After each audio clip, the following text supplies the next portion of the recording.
Tonight on Frontline, America's retirement crisis. It's tough to really worry about retirement right now. I guess plan B would be to keep working. My retirement plan is fingers crossed and pray, basically. Even if you have a 401k or IRA, will you have the money you need to retire? If you make $100,000 a year, you need $1.5 million to be okay. A lot of 401k programs are lousy. You put up 100% of the capital, you take 100% of the risk, and you get 30% of the return. Correspondent Martin Smith investigates. Make it simple. That's a question that can only be answered on what your risk appetite is. If you don't want making it simple. Well, I wish it was simpler. If you want to gamble with your retirement money, be my guest. Tonight on Frontline, the retirement gamble. The 401k is one of the only products that Americans buy that they don't know the price of it. It's also one of the products that Americans buy that they don't even know its quality. It's one of the products that Americans buy that they don't know its danger.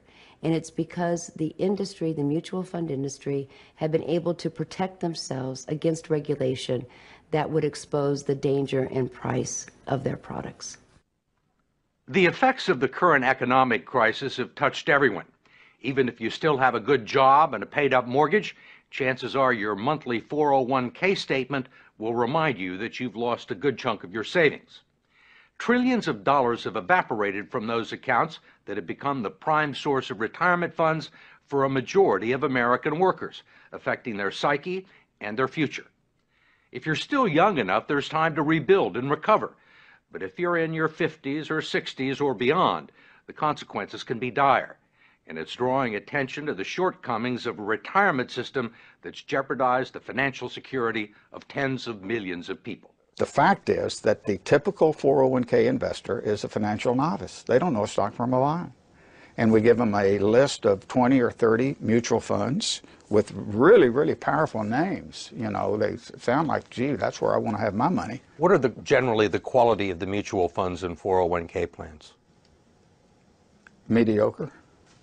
I'm going to be real honest with you. With half the funds on the list, really dogs, what people would characterize as dogs, shouldn't be on the list to start with. There clearly has been a raid on these funds by the people of Wall Street, and it's cost the savers and the future retirees a lot of money that would otherwise be in their account, independent of the financial collapse. Representative George Miller of California is chairman of the House Committee on Education and Labor and a staunch critic of the 401k industry, especially its practice of deducting more than a dozen undisclosed fees from its clients' 401k accounts. Now you got a bunch of economic wizards jumping in and taking money out of your retirement plan, and they don't want to tell you how much. You can't decipher it in simple English, and they're not interested in disclosing it or having any transparency about it. And most of the people that look at their 401ks have no idea that these fees are being taken out. No. Where would you find it? Where would you find these fees in this prospectus?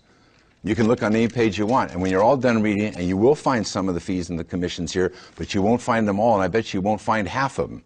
There are legal fees, trustee fees, transactional fees, stewardship fees, bookkeeping fees, finder's fees, and the list goes on and on. Miller's committee has heard testimony that they can eat up half the income in some 401k plans over a 30-year span, but he has not been able to stop it. We tried to just put in some disclosure and transparency in these fees, and we felt the full fury of that financial lobbying.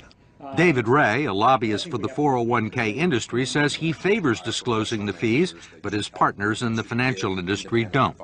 You think most people know these fees exist?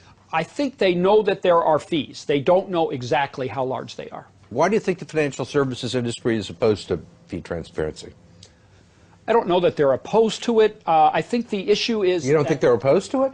Well, they want to keep... You're a lobbyist in Washington, right? You know they're opposed to it.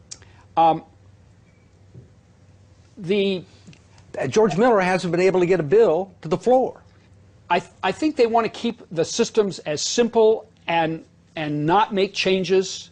They like the way things are, and whenever you push people out of their comfort zones, you know, it's an issue. I mean, they're comfortable with the situation because they're making a ton of money, or they have made a ton of money. With us now to unveil this week's new issue of Time magazine, Time's managing editor, Richard Stengel. Rick, what are we looking at this week? Well, we're looking at a subject that is bothering millions and millions of Americans, 70 million Americans to be exact. It is the problem of 401ks and why we need to retire the 401k and why it's not working for millions of Americans. Yeah. So what do we do instead? Well, what we propose instead is a insurance pension plan, where instead of paying that money into a 401k, you pay it into an insurance plan that guarantees you a pension. And that seems fair. I mean, the problem with the people who have lost all their money in their 401ks is 401k, isn't it supposed to be what you have when you retire? Why would you put money, 6% of your salary, into something that is a risk? Well, it's a risk, and then it's also something where you deplete it. I mean, it's basically a bunch of cash that you have when you retire, and you're supposed to take out 4 or 5% a year. I mean, and everyone depends on how you. That's the smart thing to do.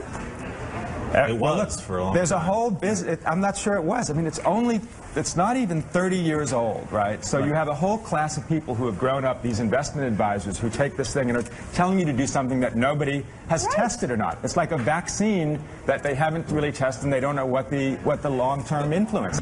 Let's switch gears to another way to eliminate huge taxes: life insurance. Just so you know, I say it on every program, I do not sell life insurance. I don't sell stocks, bonds, funds, annuities.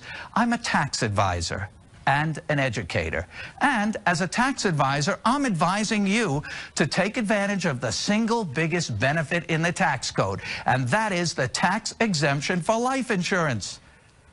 You've heard me talk about the incredible leverage and tax-free benefits of life insurance, all tax-free. It's truly the best tax leverage available under the tax code. In these volatile and uncertain times, you need to focus on investments that give you control, options, flexibility, and certainty. And you want to remove both stock market risk and tax risk. And you want a guarantee. And you want it all tax-free. You can get all of that with certain kinds of permanent life insurance. But what if I told you that you could have tax-free access to your life insurance during your lifetime, so you could use it for yourself?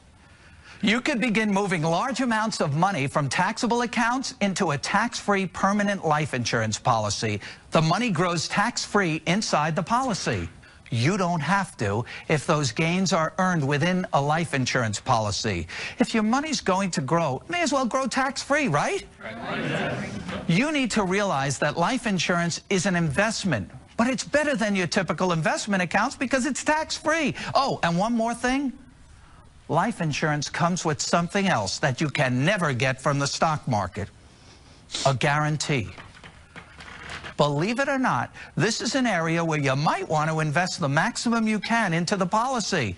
If you're approaching retirement or already retired and looking to shelter more of your taxable money into a tax-free vehicle, this might be the place for you.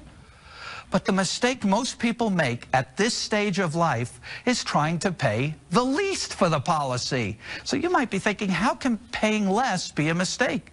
Everybody wants a good deal, because this is an investment, not an expense. If you were saving money in a bank account, would you want to put in the most or the least? Of course you want to put in the most, because this is your savings. You should look at permanent life insurance the same way, except that the investment is tax-free. So why would you keep money growing in a taxable account when it can be transferred to a tax-free investment? If you have taxable IRA funds, you can, in effect, convert your IRA to life insurance, paying tax now at low rates on distributions from your IRA, and then using that money to fund your life insurance investment. That accomplishes two things. You reduce your future tax exposure in your IRA by taking distributions now, and you build up a tax-free source of retirement funds should you need them. If it turns out that you don't need to tap into your life insurance for retirement income, then the life insurance benefit builds for your family. Also income tax-free, and for most people, this is truly the best leverage available, and it's all under your control.